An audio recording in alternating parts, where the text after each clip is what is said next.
안녕하세요. 소중한 말씀을 통해 여러분의 마음에 양식을 더하는 마음양식 채널입니다. 행복이란 어떤 것이라고 생각하시나요? 단순히 돈을 많이 벌고 넓고 좋은 집에서 살면 행복한 것일까요? 물론 금전적으로 풍족하고 여유 있다면 걱정거리가 좀 적을 순 있을 것 같은데요. 마음에서 우러나오는 진짜 행복은 아닐 수도 있을 것 같다고 생각합니다. 이러한 궁금증을 독일의 철학자 아르투어 쇼펜하우어의 인생론 중 행복과 관련된 이야기를 통해 준비해보았습니다. 이를 통해 행복한 삶의 한 발짝 더 다가갈 수 있는 시간이 되었으면 좋겠네요. 영상 보시기 전 구독과 좋아요 눌러주시면 더 좋은 영상을 만드는 데 큰 힘이 됩니다. 가난하게 사는 사람들 중에 언제나 즐겁고 만족스러운 표정을 짓고 살아가는 사람이 있다. 그러나 부유한 사람들 중에는 언제나 우울하고 불만스러운 표정을 짓고 있는 사람들이 있다. 이것은 재물이 결코 행복의 척도가 될 수 없다는 것을 나타낸다. 미래에 대한 불안과 걱정 때문에 현재의 일을 주저하거나 포기할 필요는 없다. 미래의 불행은 불확실한 것이지만 현재의 행복은 확실한 것이기 때문이다. 미래에 대한 걱정 때문에 현재의 행복을 포기하는 것은 어리석은 일이다. 모든 미래는 불확실하다. 그러므로 불행이 다가오기도 전에 걱정부터 하는 것은 어리석다. 젊고 아름답고 부유한 사람이라고 해도 그 사람이 진정으로 행복한지 아닌지는 판단할 수 없다. 행복은 결코 객관적인 사실 속에 존재하는 것이 아니기 때문이다. 행복을 측정하는 유일한 척도는 평온한 마음이다. 삶이 어떤 것으로 다가오는가 하는 문제는 전적으로 그 사람의 기분에 따라 달라진다. 고귀한 성품이나 뛰어난 두뇌, 쾌활한 성격, 예민한 판단, 건강한 육체 등은 행복해지기 위한 필수 요건들이다. 이 세상에서 확신을 가지고 의지할 수 있는 것은 오직 나 자신뿐이다. 다른 사람과의 교제는 혐오와 손실을 초래하는 경우가 많기 때문이다. 그러므로 자신에게 만족하면서 확신을 가지는 자는 이미 행복하다. 마음의 동요가 적을수록 고통도 줄어든다. 활동의 영역을 좁히면 마음의 동요를 줄일 수 있다. 그러나 정신적인 활동을 제한한다면 우리를 권태에 빠지고 만다. 시야가 좁을수록 행동의 범위가 작을수록 우리는 더욱 편안하게 행복을 느낀다. 시야와 행동의 범위가 넓어지면 넓어질수록 걱정과 욕망이 증가하기 때문에 만족을 쉽게 얻지 못한다. 자신의 외부에서 행복을 발견하려고 하는 사람은 어리석다. 밖에서 행복을 얻으려고 하면 불행을 초래할 뿐이다. 성공과 실패가 서로 교차하는 것, 그것이 바로 우리네 삶의 본질이다. 결코 미리 불행을 상상하며 걱정하지 말라. 눈앞에 불행이 선명하게 나타나기 전에는 결코 걱정하지 않는 것. 그것이 바로 지혜로운 자의 생활이다. 쾌활한 성격은 행복을 배달하는 집배원이다. 쾌활함이라는 보물을 얻기 위해 노력하라.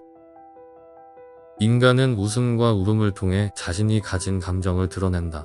웃음은 기쁨과 행복을, 울음은 슬픔과 증오를, 기쁨이 충만한 삶, 그곳에는 행복이 미소 짓는다. 미래를 향한 근심은 자주 무익하지만 과거를 향한 그리움은 항상 무익하다. 슬픔의 눈물을 흘려본 사람만이 기쁨의 눈물을 흘릴 수 있다. 세상은 시도 때도 없이 변하기 때문에 기쁨이 슬픔의 원인이 되기도 하고 슬픔이 뜻밖의 기쁨으로 변할 수도 있다. 그러므로 우리의 머리로 인간사의 길흉화복을 미리 판단해서는 안 된다. 모든 불행과 괴로움에 가장 효과적으로 대처하는 방법은 자신보다 더욱 비참한 사람들을 바라보는 일이다. 이것은 누구나 실천할 수 있는 비법이다. 가령 내가 지금 아파서 병실에 누워있다면, 나의 연인, 나의 친구가 없다면, 나의 가족이 없다면, 인간은 행복할 때 행복한 줄 모르다가 불행이 닥쳐야 비로소 그때 자신이 행복했었다는 것을 깨닫는다. 남의 눈을 의식하지 않고 남들이 알아주는 것을 초월해서 사는 사람은 행복하다. 타인들의 기준에 따라 사는 사람은 결국 그들의 노예일 뿐이다. 헤라클레스처럼 어마어마한 힘을 가진 사람이 보석 세공을 하거나 학문 연구를 한다면 그는 타고난 자신의 능력을 제대로 발휘하지 못할 것이다. 자신에게 어울리지 않는 일을 선택하는 사람은 불행을 면하기 어렵다. 우리는 자신의 능력을 지혜롭게 활용함으로써 진정한 행복을 맛볼 수 있다. 자신의 능력을 정확히 파악하여 자신에게 알맞은 일을 찾는다면 행복을 느끼기는 쉬울 것이다. 우리의 인생은 수많은 기쁨과 고통의 연속이다. 그러므로 어떤 일에 성공했다고 해서 자만할 필요가 없고 실패했다고 해서 좌절할 필요 없는 것이다. 아무리 나쁜 인격자를 만난다 하더라도 그래 세상에는 저런 존재도 필요하지라고 생각해야만 한다. 비록 천하고 가련하며 비웃음을 받아 마땅한 사람이라 할지라도 그의 인격을 무시해서는 안 된다. 오히려 모든 사람들의 인격 속에 존재하는 영혼성이나 불멸성을 찾는 것이 필요하다. 타인의 잘못을 고친다는 것은 거의 불가능한 일이다.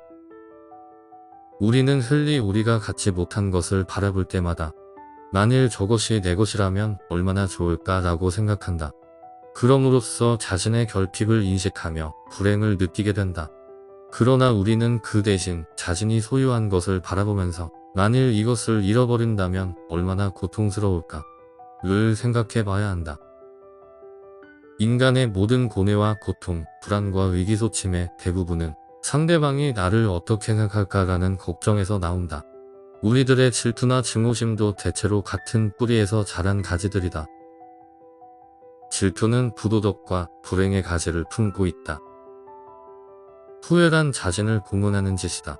일의 내용이나 결과보다 더욱 중요한 것은 그 사람이 그 일에 대해 어떻게 생각하느냐이다. 이성은 대체로 엄격한 후원자 역할을 하며 삶에서 끊임없이 체념을 제의한다. 정신적으로 풍요로운 사람은 완전한 고독 속에서도 자기 자신의 사유와 상상을 통해 탁월한 즐거움을 누린다. 우리의 인생에 있어서 주관은 객관보다 훨씬 본질적이며 즐거움의 부활은 주관적인 인식에서 나온다. 행복론의 변함없는 진리는 사람의 소유나 명성보다 존재 자체가 훨씬 중요하다는 사실이다. 모든 사건은 필연이거나 우연이다. 원인을 알지 못하는 것은 단지 우연인 것이다. 뭔가 나쁜 일이 일어났을 때에는 그런 일이 일어나지 않을 수 있었을 텐데 라는 나약한 생각에 사로잡히지 말라. 우리는 쾌락 대신 지혜를, 행복 대신 깨달음을 추구해야 한다. 현명한 사람은 고통이 없기를 바랄 뿐 쾌락을 원하지는 않는다. 말이나 표정으로 분노와 격정을 드러내는 것은 무익하고 위험하며 우스꽝스럽고 어리석은 일이다. 어떤 사람이 이 세상에서 얼마만큼 행복을 누리는가를 측정해보려면 그가 누리는 기쁨의 양보다 괴로움의 양이 얼마나 되는가를 따져봐야 한다. 괴로움이 작을수록 그가 누리는 행복의 크기는 증가하기 때문이다. 행복의 90%는 건강에서 온다. 병든 황제보다 건강한 거지가 훨씬 더 행복한 것이다. 지혜 다음으로는 용기가 행복을 위해 비상하게 하는 데 있어서 가장 큰 날개가 되어준다. 행복은 가진 재물이나 다른 사람들의 평가보다는 자신의 인식에 달렸다. 불행해지지 않는 가장 확실한 방법은 너무 행복해지기를 바라지 않는 것이다. 남들이 뭐라고 생각할까? 늘 이런 생각에 사로잡혀 사는 사람은 노예일 뿐이다. 노예는 늘 주인의 눈치를 살피고 주인의 명령을 따라야만 한다. 하기 싫은 일이 있을지라도. 인간은 누구나 홀로 있지 않을 수 없다. 결국 인간의 행복은 얼마나 홀로 잘 견딜 수 있는가에 달려있다. 타인에게서 혹은 외부로부터는 어떤 점에 있어서도 많은 것을 기대해서는 안 된다. 오늘 보신 영상이 도움이 되셨다면 가시기 전 구독과 좋아요 꼭 눌러주시면 감사드리겠습니다.